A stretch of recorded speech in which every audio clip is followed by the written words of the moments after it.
नमस्कार, स्वागत है आपका अपना इंडिया न्यूज चैनल पर।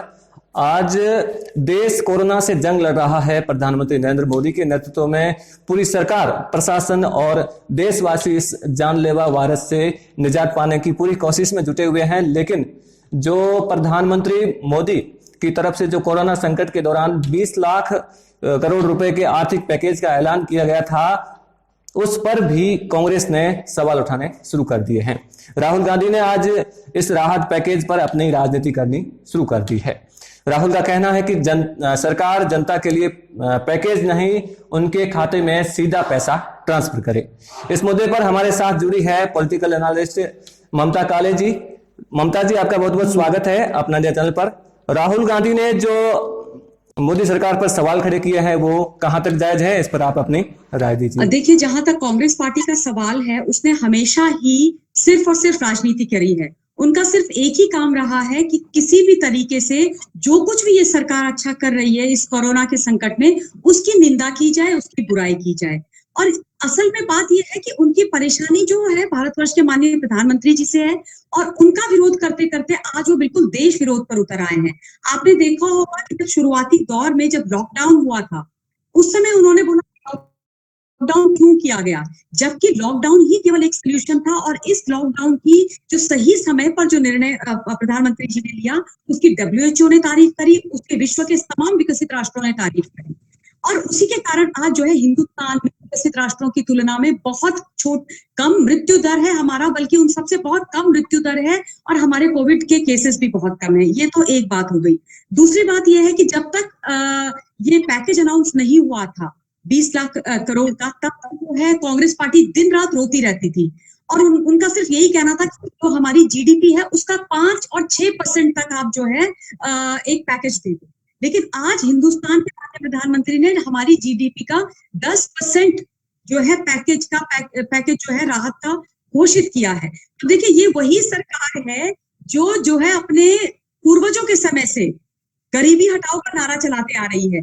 इंदिरा जी ने बोला गरीबी हटाओ, फिर राजीव जी ने बोला गरीबी हटाओ, फिर सोनिया गांधी जी ने बोला, जो भी बोल रहे हैं गरीबी हटाओ। तो देश की गरीबी तो इन्होंने कभी हटाई नहीं, इनको इस सब चीजों की बात नहीं है। दूसरी बात, ये जो आज बोल रहे हैं कि डायरेक्ट पैसा दे दो, इनको समझ में नहीं आता है कि डायरेक्ट पैसा देने से क्या होगा। अगर आप सपोज मुझे जरूरत है, मुझे सरकार आज 7,000 रुपए देती है, मैं उसको खा पी के खत्म कर दूंगी।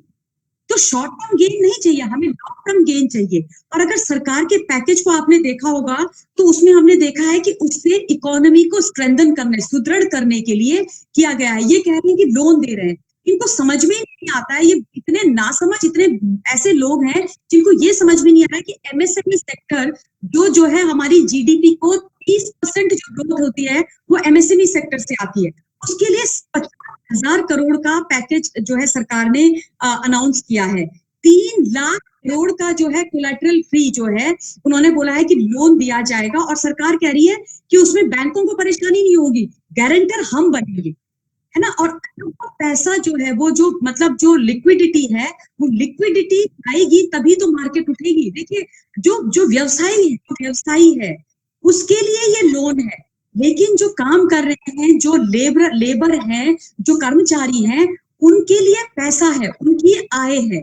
जब हमारे हाथ में हमारा पैसा, हमारी आय आएगी तो कहाँ जाएगा, हम पे खर्चा ही तो करेंगे, तो मार्केट में पैसा बढ़ेगा। मतलब ये समझ में मुझे नहीं आता कि इनके समझ में इतना छोटा सा ये अर्थशास्त्र की बात क्यों नहीं आती। पता है क्यों नहीं आती, मैं बताती हूँ। क्योंकि इनका एक स्पेशल स्कूल है, उसको कहते हैं Rahul Gandhi school of economics. तो ये जो है सारे के सारे वहां से अपनी अर्थशास्त्र की इन्होंने पढ़ाई करी है, इसलिए इनको ये सिंपल सी जो बात है वो समझ में नहीं आ रही है।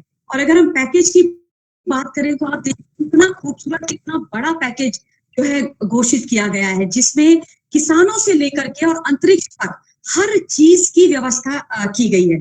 मुझे मैं जब ये कल, मैं 2-3 दिन से हम सुन ही रहे हैं इसको, आप भी सुन रहे हैं, रोज 4 बजे निर्मला सीतारमण जी अपना पैकेज का जो ब्रेकअप है वो हम सबको देते हैं।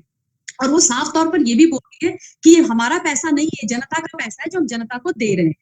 तो नियत साफ है, इसलिए की बातें की जाती है ना। अब देखिए, सबसे बड़ी बात, आप भी गांव से आते हैं, मैं भी गांव से आती हूँ, हम सब की खेती में हम लोग जुड़े हुए हैं। सबसे बड़ा जो रिफॉर्म जो लॉ कानून में रिफॉर्म करने की बात कल की गई, जिससे मुझे सुन के बहुत खुशी हुई, वो थी किसानों के लिए रिफॉर्म, जिसमें लाइसेंस राज को खत्म करने की बात की गई है, जो कांग्रेसियों ने सालों से चलाया हुआ है। लाइसेंस राज क्या था, क्या है, उसमें ये है कि कोई भी किसान जो है, जो लाइसेंस के जो लोग हैं, जिनके पास लाइसेंस है, उसी से जो है उसी को किसान अपना जो सामान है वो बेच पाएंगे। औने पौने दाम में किसान बेचता था, उस बेचारे के पास कोई लिबर्टी नहीं थी कि वो मार्केट चूज कर सके, अपना खरीदार चूज कर सके, अपने लिए अपने जो है तय कर सके रेट और उसके बाद वो बेचे। ऐसा नहीं हो रहा था, लेकिन सरकार ने बोला है कि रिफॉर्म होगा, ये जो पुराना लॉ है वो हटेगा और किसान जो है स्वयं भी एक स्टेट से दूसरे स्टेट में जाके अपना सामान बेच पाएगा। कोई ये जरूरी नहीं है कि जिनके पास लाइसेंस है उनको ही बेचा जाएगा, नहीं, ऐसी बिल्कुल कोई बात नहीं है। अब किसान जो है, अन्नदाता जो है हमारा, जो असल में मर रहा है भूखों, वो तय करेगा, उनकी टर्म्स एंड कंडीशन होंगी, वो डिसाइड करेगा कि मैं इसको बेचूं, इसको बेचूं, इसको बेचूं और किस रेट पे बेचूं। और उससे जो ये मिडिल मैन वाला जो गेम है वो भी खत्म हो जाएगा, क्योंकि देखिए 2 रुपए किलो उनसे कुछ लेते हैं, हम तक पहुंचते पहुंचते वो 100 रुपए का हो जाता है, तो किसान को 2 रुपए ही मिल रहा है ना, 98 रुपए आ रहा है इन सब जो लाइसेंस वाले हैं उनके पास, जो ये मिडिल मैन है उन सबके पास। तो इतनी बड़ी जो किसान हमारे लिए सब कुछ कर रहा है, जिसकी बदौलत आज हम जी रहे हैं, उसके लिए इतना बड़ा हो गया, तो कांग्रेस पार्टी को कैसे पसंद आएगा? और राहुल गांधी को तो पसंद क्या, समझ भी नहीं आएगा। इसलिए समझ में नहीं आएगा कि वो राहुल गांधी जो कहते हैं कि मैं एक तरफ से आलू डालूंगा, दूसरी तरफ से सोना निकालूंगा, मतलब और इन्होंने अंकल चिप्स की दुकान खोली हुई है और वो चिप्स से भी ये सोना निकालेंगे। तो इनको किसानों से कोई देना नहीं है, ये तो सोने चांदी के चम्मच से खाने वाले, राशि बिस्तर में रहने वाले, इनको इससे कोई लेना नहीं है। बिल्कुल, बिल्कुल। और अब आप ये देखिए कि चाहे वो कृषि सेक्टर हो, एमएसएमई हो, मत्स्य पालन के लिए 20,000 करोड़ का पैसा देने की बात करी है। हर्बल औषधि के लिए हमारा देश जाना जाता है, हमारे यहाँ पे इतनी तरीके का हर्बल है जिससे औषधियां बनती हैं, जिससे बहुत सारी अच्छी चीजें बनती हैं, वो आज तक एक्सप्लोर ही नहीं किया गया। उसके लिए आप 4,000 करोड़ का पैसा जो है वो दिया गया है और ये बोला गया है कि गंगा के तट के किनारे किनारे हर्बल की खेती की जाएगी। आप सोचिए कितना अच्छा ये विजन है, ये माननीय मोदी जी का विजन है। कभी नहीं समझ पाएंगे, क्योंकि देखिए ये है ना, इन्होंने आज जो है ऑर्डिनेंस फैक्ट्री का आपने सुना होगा, ऑर्डिनेंस फैक्ट्री रिफॉर्म की बात की गई कि हम जो है जितने भी हमारे हथियार हैं, हमारी फौजों को जो हथियार चाहिए उनको हिंदुस्तान में बनाएंगे, उसको प्रमोट करेंगे। आपको जान के आश्चर्य होगा कि जब हम आजाद हुए थे उस वक्त हमारे यहाँ सबसे ज्यादा ऑर्डिनेंस फैक्ट्रीज थी, हम एक्सपोर्ट करते थे, और इन चोरों ने लूट लूट के आज ये हालत कर दी है कि एक फैक्ट्री हमारे पास ऑर्डिनेंस की नहीं है, और अब हम सारे का सारा एक्सपोर्ट करने के बाद बजाय इंपोर्ट करते हैं। अब जो है दोबारा से उस चीज को जो रिवाइव करने की बात की जा रही है, ये बोला जा रहा है कि ऑर्डिनेंस फैक्ट्रीज इस देश में शुरू की जाएंगी। अगेन उससे क्या होगा, हमारे जो क्या कहते हैं डिफेंस का जो पैसा फालतू का विदेशी लोग लेके जा रहे हैं, मिडिल मैन लेके जा रहे हैं, वो खत्म हो जाएगा। हमारे पास जो हथियार हैं, हम उनको ऑर्डर देते हैं, सालों साल लग जाते हैं डिलीवरी देने में, वो समय कम हो जाएगा, हमारे पास बेटर हथियार रहेंगे, अच्छा इक्विपमेंट रहेगा, उसकी जो भी हमारी आवश्यकता होगी, उनकी रिपेयर वगैरह होगी, वो सब यहाँ पर होगा। तो आप सोचिए कितनी सोच, कितना बड़ा विजन है, लेकिन इनको समझ में नहीं आएगा। इनको क्यों समझ में नहीं आएगा, मैं ये बताती हूँ। ये रही है घोटालों की सरकार, ये रही है चोरों की सरकार। इन्होंने जो है जो घोटाले करे हैं, इन्होंने धरती नहीं छोड़ी, आसमान नहीं छोड़ा और पाताल भी नहीं छोड़ा। पहले इन्होंने धरती पर पूरे घोटाले करे, जब ये पूरी धरती खा गए तो ये आसमान में पहुंच गए। आपको याद होगा इन्होंने करा था चॉपर स्कैम, हेलीकॉप्टर घोटाला, है ना, फिर पूरा आसमान चपट कर गए, पूरा आसमान खा गए, उसके बाद ये पाताल में घुस गए, इन्होंने कर दिया घोटाला। तो ये तो वो लोग आप सोचिए जिन्होंने कुछ नहीं छोड़ा। तो इनको मतलब माननीय प्रधानमंत्री जी की जो इतनी बड़ी सोच है भारत को आत्मनिर्भर बनाने की, भारत को सेल्फ डिपेंडेंट बनाने की, वो समझ ही नहीं आएगी, वो कैसे समझ में आ सकती है इनको। तो इस पर ममता सरकार ने भी अपनी तानाशाही दिन प्रतिदिन बढ़ती ही जा रही है, ममता जी की। साथ ही मोदी सरकार के आत्मनिर्भर भारत अभियान के तहत जो राहत पैकेज दिया गया है उसको भी ममता जी ने 0 करार दिया है। इस पर आपकी क्या राय है? ममता दीदी तो मैं क्या बोलूं, मुझे कई बार बहुत दुख होता है क्योंकि मेरे जो उत्तराखंड के मेरे भाई लोग हैं, आजकल मैं उनको बहुत राशन देती हूँ तो वो मुझे प्यार से ममता दीदी बुलाते हैं, मैं उनकी दीदी हो गई हूँ। और मुझे बड़ा दुख लगता है कि मेरा नाम जो है वो ममता दीदी के साथ मिलता है, पर शुक्र है भगवान का कि उनकी जैसी बुद्धि मेरे अंदर नहीं है। वो जो है ना, ममता दीदी के लिए एक चीज है, विनाश काले विपरीत बुद्धि। ये इतनी अंधी हो गई है, मुझे समझ में नहीं आता कि ये इस देश की हैं, ये कहाँ की हैं। इनको हिंदुस्तान से प्यार नहीं है, इनको वेस्ट बंगाल से प्यार नहीं, इनको किसी से प्यार नहीं है, इनको सिर्फ अपनी राजनीति से प्यार है। आप ये बताइए, ये वो हैं जिन्होंने आयुष्मान भारत वेस्ट बंगाल के अंदर अप्लाई नहीं किया, उसको लगाया नहीं, ताकि अगर लगा देती और वहां के लोगों को 5-5 लाख रुपए का बीमा मिल जाता तो लोग मोदी जी के गुण गाते।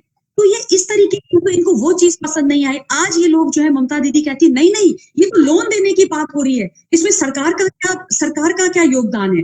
मतलब मुझे सच में कई बार आश्चर्य होता है कि ये मुख्यमंत्री हैं, वेस्ट बंगाल की मुख्यमंत्री हैं, ये राहुल गांधी कांग्रेस परिवार का वो, मतलब अभी तक सो कॉल्ड युवा, 50 वर्ष का होने वाला है, आप सोचिए अभी तक भी युवा है, लेकिन अक्ल नाम की चीज नहीं है। इनको ये समझ में नहीं आ रहा है कि जब लिक्विडिटी मार्केट में इन्फ्यूज होएगी, जब जो व्यवसाय कर रहे हैं एमएसएमई सेक्टर, बाकी सेक्टर, उनके हाथों में पैसा आएगा, उनके पास लिक्विडिटी होगी, वो अपने लोगों को काम पे बुलाएंगे, काम पे रखेंगे, उनको उनकी तनख्वाहें देंगे, तो डिस्पोजेबल इनकम बढ़ेगी, और डिस्पोजेबल इनकम बढ़ेगी तभी तो चक्का घूमेगा, तभी तो ये चक्र चलेगा।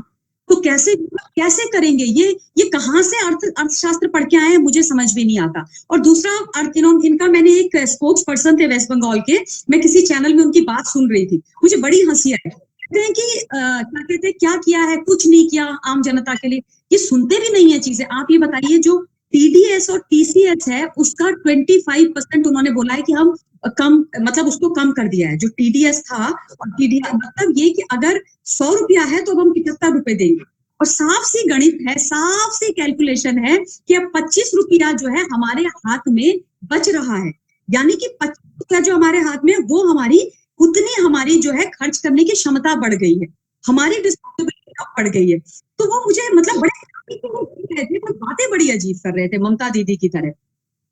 जी मैम, बहुत बहुत धन्यवाद, आपका समय दिया हमारे लिए। जय हिंद, जय भारत। बहुत बहुत धन्यवाद। जय हिंद।